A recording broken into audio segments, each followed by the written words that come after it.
Ayat perlindungan ini, jamaah sekalian, saya harap ayat ini yang terkumpul sangat bermanfaat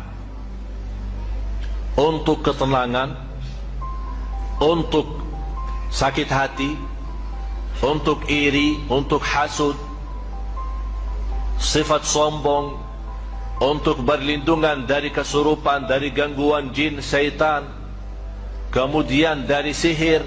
Kalau ada orang yang sakit hati mau bikin sesuatu supaya kita tidak lancar usaha, tidak lancar hidup kita, apa saja masalahnya, insya-Allah dengan berkat dan kekuatan ayat ini sangat luar biasa manfaatnya. Termasuk untuk penyakit-penyakit kita. Kalau ada yang sakit, biarpun penyakitnya itu sampai kanker, insya-Allah disembuhkan oleh Allah Subhanahu wa taala. Dan ini bukan pertama saya bagi. Ini bukan pertama. Sejak saya di Madinah. Sebenarnya Bapak Ibu, saya waktu dari Madinah, alhamdulillah dari usia saya 15, saya biasa meruqyah orang. Tahu ruqyah? Tapi sejak saya datang ke Indonesia, saya stop. Kenapa saya stop di Indonesia?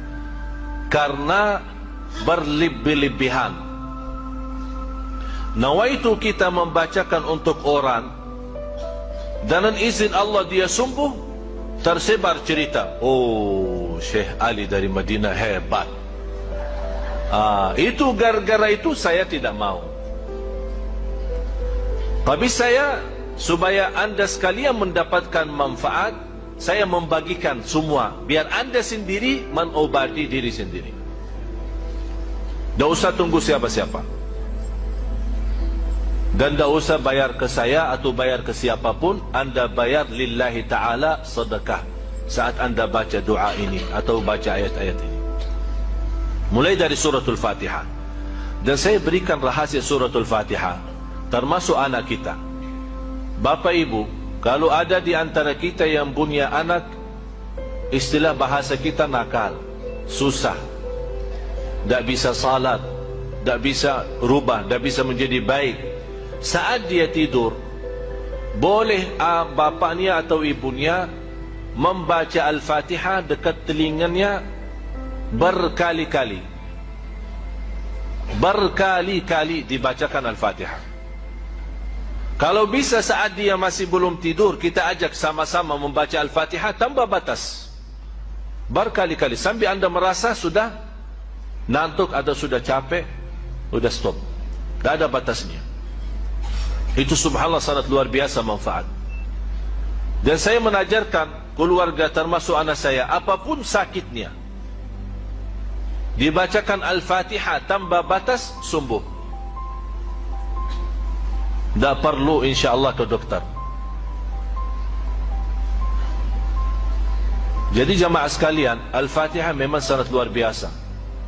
Tapi mohon maaf, banyak yang suka memang baca Al-Fatihah, tapi belum memiliki keyakinan dan kekuatan dan barakahnya Al-Fatihah ini.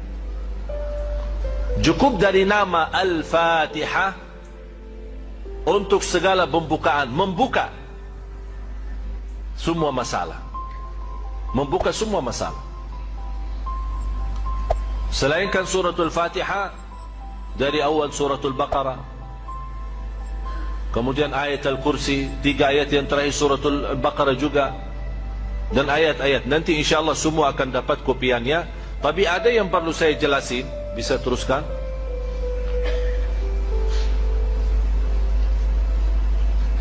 Ini 5 ayat suratul Baqarah, terus suratul Baqarah masih ayat 20, termasuk ini ayat khusus untuk hasud. Tapi tidak bisa, istilahnya tidak bisa hanya mengambil satu-satu, diusahakan dibawa ayatnya semua. Dan tidak harus setiap hari. Kalau anda melihat, terlalu banyak ayatnya, nanti membuat malas, tidak usah setiap hari. Dia bisa seminggu sekali, setiap 3 hari sekali. Artinya diusahakan rajin, jangan sampai tertinggal lama tidak baca. Sudah jelas? Terus ini juga, ini untuk untuk menolak hasudnya orang. Kalau kita punya usaha, ada orang yang suka iri atau suka hasud kita, InsyaAllah ayat 20 sama ayat 69 akan melindungi kita dari hasudnya orang. Terus ini juga termasuk untuk hasud. Jadi 3 ayat, 20, 69 sama 109. Ini semua ayat khusus untuk menolak hasudnya orang terhadap kita. Hasudnya terhadap hidup kita, bahagia kita di rumah tangga, usaha kita, apapun yang terkait dalam kehidupan kita sehari-hari. Terus ini ayat Al-Kursi sama ayat selanjutnya. Terus lagi, teruskan. Ini semua ayat-ayat masih di suratul Baqarah. Tapi yang penting saya mau akan jelaskan cara-cara untuk memakai, bagaimana cara berobat, menobati diri sendiri atau menobati orang lain. Artinya orang lain ya, anak kita, suami kita, istri kita. Udah muazzan ya, jangan kemana-mana, sesaat lagi kita kembali.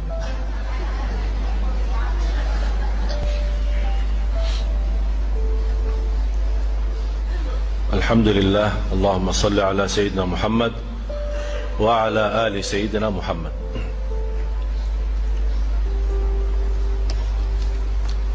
Ya, terus ini juga termasuk ayat melindungi kita dari hasud. Surat An-Nisa 54.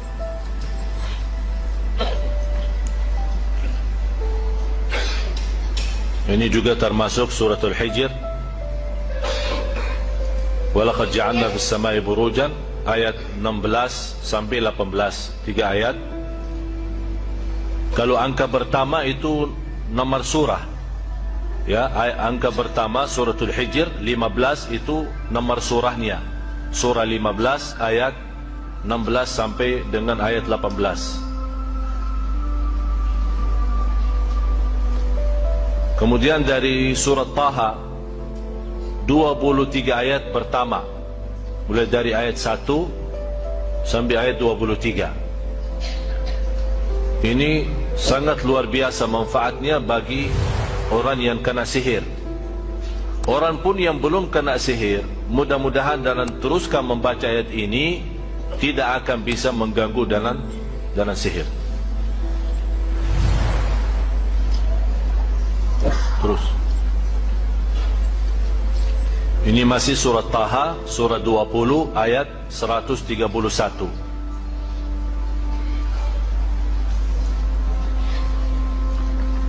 Kemudian suratul Saffat mulai dari ayat 1 sampai ayat 10. Terutama suratul Saffat ini termasuk sangat bagus untuk orang-orang yang kena kesurupan atau kena gangguan jin, syaitan. Dan termasuk orang yang sering baca 10 ayat ini, InsyaAllah sangat membantu menghilangkan was-was. Ada orang suka selalu was-was. Artinya suka was-was ya, kadang salat suka was-was, ini salat rakaat yang ketiga atau 4. Kadang-kadang dalam salatnya apakah suka baca Al-Fatihah atau belum. Kadang-kadang was-wasnya apakah sudah baca Qulhu belum. Kadang-kadang saking was-was dalam rukuk malah baca Subhan Rabbiyal A'la, dalam sujud terbalik Subhan Rabbiyal Azim. Karena dia tidak mensadarkan salatnya, ya terbalik doa-doa ini. InsyaAllah dalam membawa ayat-ayat ini akan dilindungi Allah dari rasa was-was.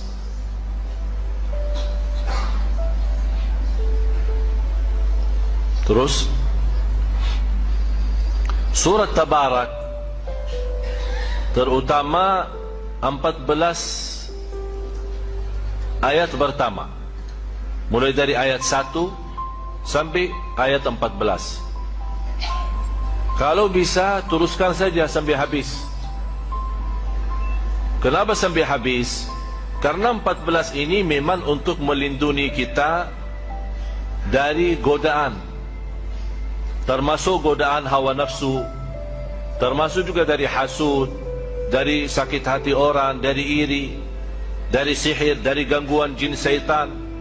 Dan sekaligus kita mendapatkan, kalau kita teruskan sampai habis, akan mendapatkan perlindungan Allah dari siksa kubur. Berarti surat Tabarak, kalau boleh, di antara ayat-ayat ini, kalau boleh yang dirajinkan dan teruskan baca setiap malam atau setiap hari adalah surat Tabarak. Selain suratul Baqarah, surat Tabarak.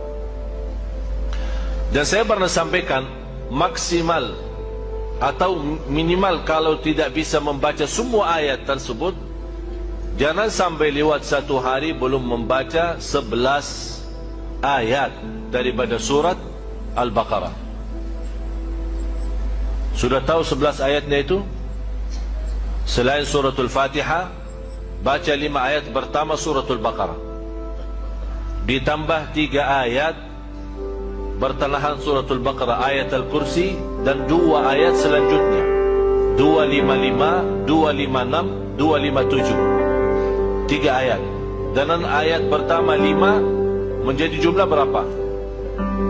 8. 5 ayat pertama sama 3 ayat, 255, 256, 257, jadi 8. Kemudian 3 ayat yang terakhir suratul Baqarah, 284, 285, 286, menjadi jumlahnya 11. Ditambah habis 11 baca surat Tabarak.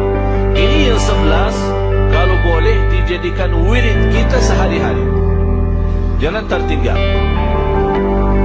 Untuk apapun, termasuk godaan batin kita, fikiran, waswas.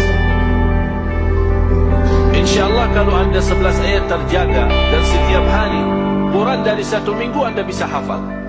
Karena sering dibawa, sering dibaca. Malah saya yakin di antara bapa ibu ada yang sudah hafal. Ada yang hafal ayat Al-Kursi?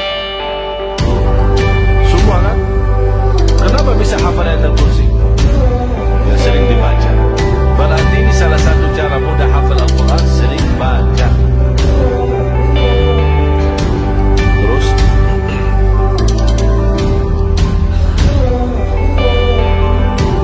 ini suratul Qalam.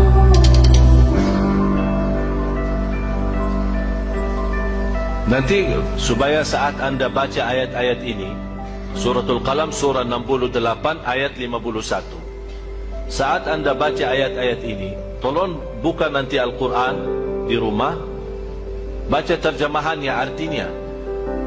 Kenapa? Supaya saat anda baca ayat ini, anda bisa mengerti maksud daripada ayat ini, memahami isinya, supaya anda saat baca merasa bagaimana berkahnya ayat dan kekuatan ayat ini untuk bermanfaat bagi kita, lahir maupun batin. Nah, terus surah At-Taubah, surah ke-9 ayat 14 sama 15. Terus ini semua ayat yang saya jelaskan ini semua ada di kopiannya ya. Tinggal insyaAllah semua mudah-mudahan dapat. Terus ada yang sudah dapat? Ini ada sebagian dapat sana. Ya udah nanti diatur habis salat, insyaallah masing-masing dapat. Ada hampir 1000. Mudah-mudahan yang tidak dapat kali ini, insyaallah jangan khawatir. Insyaallah kita hari Jumat subuh kita ketemu lagi, insyaallah dapat.